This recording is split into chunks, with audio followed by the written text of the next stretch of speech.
Title: While hanging up my nurse wife's Welcome Home from Africa banner. Start: I was standing on the chair, taping the last corner of the banner when I heard it. A laugh. Then her voice, soft, conspiratorial. Nobody suspects a thing. The swapping club was the best part. I always wanted to have a dark-colored Johnson. There were 8 of them. Her voice didn't tremble with guilt, it purred with pride. I didn't move. Not a blink, not a breath. The tape stuck to my fingers as my heart slowed, not raced.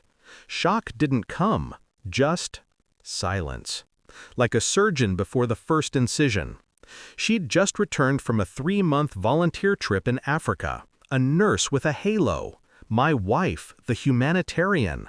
The woman people praised for her compassion while I waited at home, believing she was saving lives.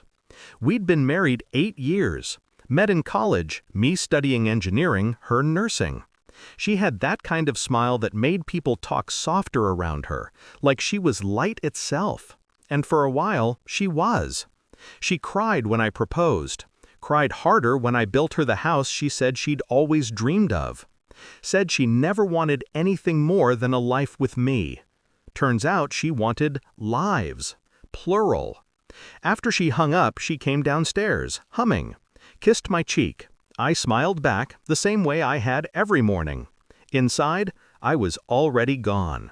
That night, while she slept, I sat at my desk, her phone, my laptop, the cloud backup she forgot I set up years ago for safety. It took hours. Photos, messages, videos. She documented everything. The medical missions were half funded, half fabricated. The trips were real, just not the reason. 8 men, different faces, same routine. She'd even used my money. I didn't confront her, not yet. Revenge without patience is just noise. First, I transferred our savings into a new account under my name, quietly. Legal separation papers were drafted by an attorney I met under the guise of estate planning. I documented everything, dates, names, even the audio from that whisper behind the banner. Then I started performing. Breakfasts in bed, flowers at work, little love notes in her scrubs pocket. The guilt I hoped would grow inside her wasn't for her sake, it was fertilizer for her fall. She began to relax, started believing her lie had held. 3 weeks later, she mentioned wanting to host a small party, a welcome home dinner. Colleagues, friends, a few of the hospital board members.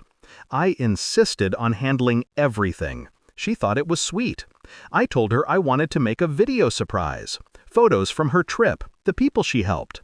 She handed me her memory cards without hesitation. It took me all night. I didn't sleep. The video was perfect. At first, smiling children, the clinic, her with her coworkers. Then, cuts. Flash frames, just half seconds long at first, easy to miss. Her in hotel rooms, her with them, her laugh, her words, nobody suspects a thing. I timed it with the soft piano music, each frame slightly longer than the last, until no one could mistake what they were seeing. The night of the party, I was calm.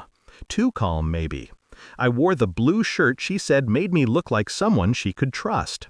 Guests arrived. Wine poured. She glowed under the lights, moving from person to person like she was still the saint they thought she was. When dessert was served, I stood. Before we eat, I said, I made something special for my wife. The lights dimmed. The screen came alive. At first, people smiled. They clapped at the smiling children. The soft piano lulled them. Then the frames started to change. The laughter stuttered. The silence after was unbearable. She froze, eyes wide, mouth slightly open, like a fish yanked from water. When the final frame hit, the one of her whispering into the phone, nobody moved. Then the murmurs began. Her boss stood up.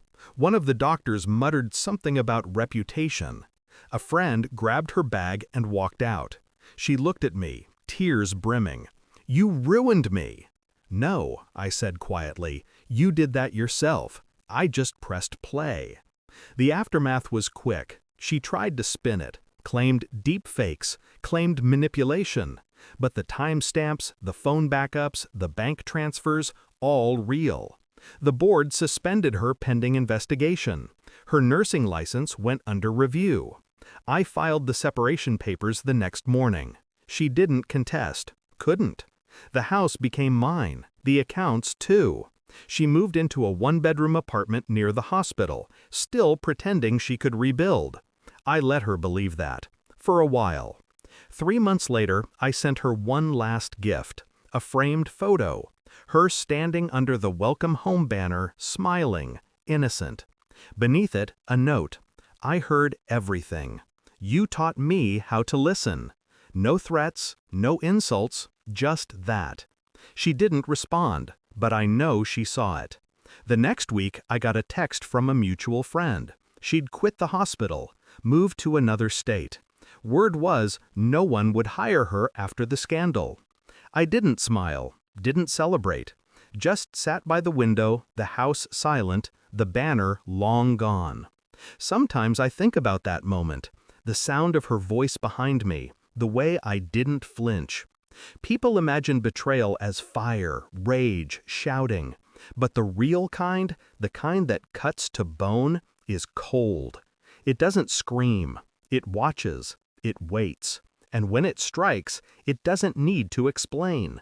Justice, when done right, is quiet. She always said I was too calm for my own good, that nothing rattled me. She was right.